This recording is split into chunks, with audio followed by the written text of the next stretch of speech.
Yeah. But this is the point with, you see, I think past life regression is just ridiculous. I think, I kind of think it's a great waste of an afternoon. Yes, I agree. Yeah. And I just don't understand the people who do it, because I think, why do you want to waste a life pretending that you can take people back to a life that never really existed in the first place?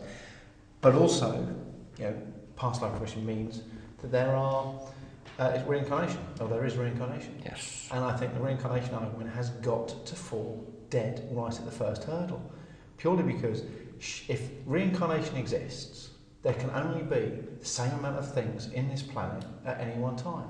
I know people because my first thing was the same amount of humans. They said, well, no, you come back as an ant, you come back as no, that's a lot of rubbish, that, isn't it? Yeah. But even if you did, that would mean there can only be the same amount of animals, insects, birds, people, fish on this planet all the time.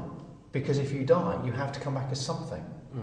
So when that ant dies and a rabbit dies, you could come back as a rabbit, and a rabbit could come back as another ant. Is this what you think?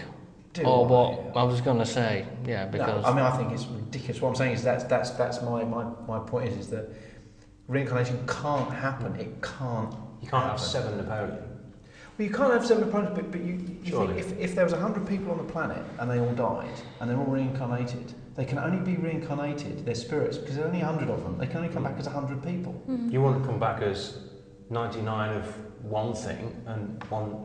But the thing is, you look at the population. If there's 100 people to start with, okay, which at one point, there probably was only 100 people. And I reckon there's less than that at one point. But there had to be 2, didn't there? I'm going back a little bit later after the 2, all right? But then there's like 1 million later on. Well, how can these 100 have died and been reincarnated to create 1 million people? They can't have done. So spirit has to be born, has to be born from something, and therefore it can never die. So therefore, why is it continuously being reborn? And where is it being reborn from? So have you turned off yet? Hear where you're coming from. I've confused myself. No, I haven't. But you know what I'm trying to say is no. Everyone at home's going. At the time. Put kettle on. Put the kettle on. Love them. Going away from tea.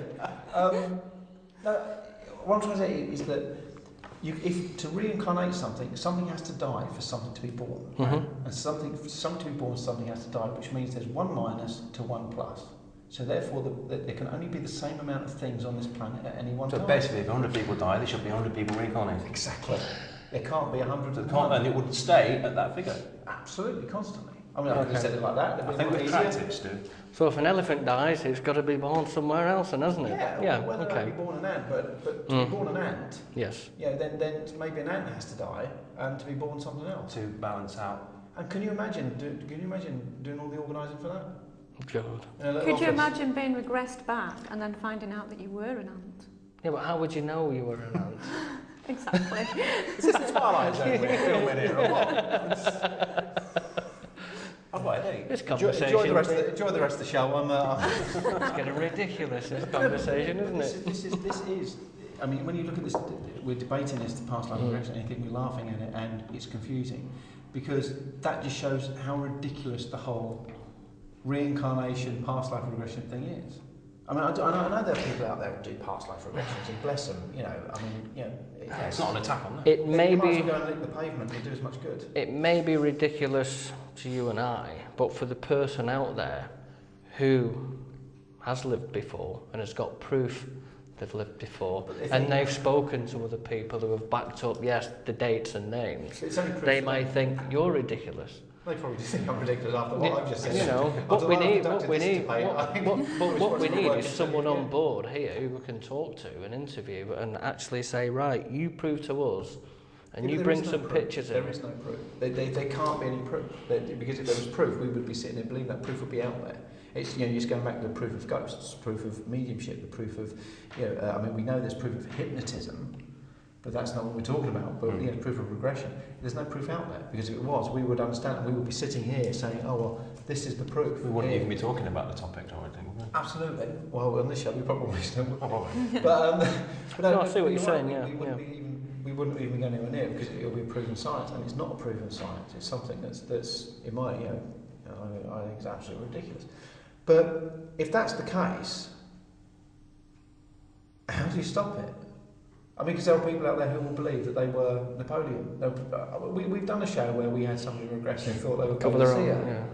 But you talk about being Bodicea, and they won't be able to tell you anything about Bodicea apart from what is on the internet. Yeah, and that's where it kind of falls dead, isn't it? But Yvette was regressed. She's been regressed a couple of times, and the first time she did it, she said it just didn't work. She was spouting stuff off that she said, but they were just the first things that were coming into her mind. They fit the location we were at, but then she said they would do because I'm thinking of the location, and she said I'm thinking of a door opening, and who would be standing there because I'm in a location that's 500 years old, and I'm going to think that it's somebody else there. And another time she did it, it was actually quite horrifying because this wasn't so much a regression, but she did some automatic writing, but it was kind of a regression with it. And I mean, the best thing I can say, she basically had a fit.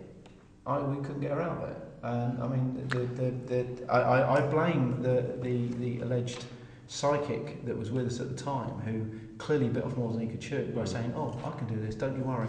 Do a bit of automatic writing, and I'll regress at the same time."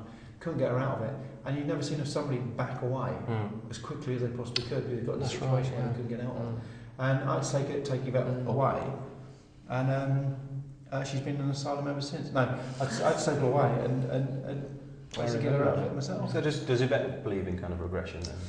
I don't know. She still thinks that was some sort of fit, or she was tired and she just didn't know what she was going on. But what she doesn't remember is who she was actually slapping me. Slapping you, I saw that. Yeah. When I was trying to get her out of it, she was actually going for me. And again, you get this ridiculous. Oh, she was regressing to a woman that was being abused by a man. I mean, absolute hogwash. But again, that's the danger of these people who regress, who don't know what they're doing, and they can cause a lot of damage. Please join us after break, and we'll be right back.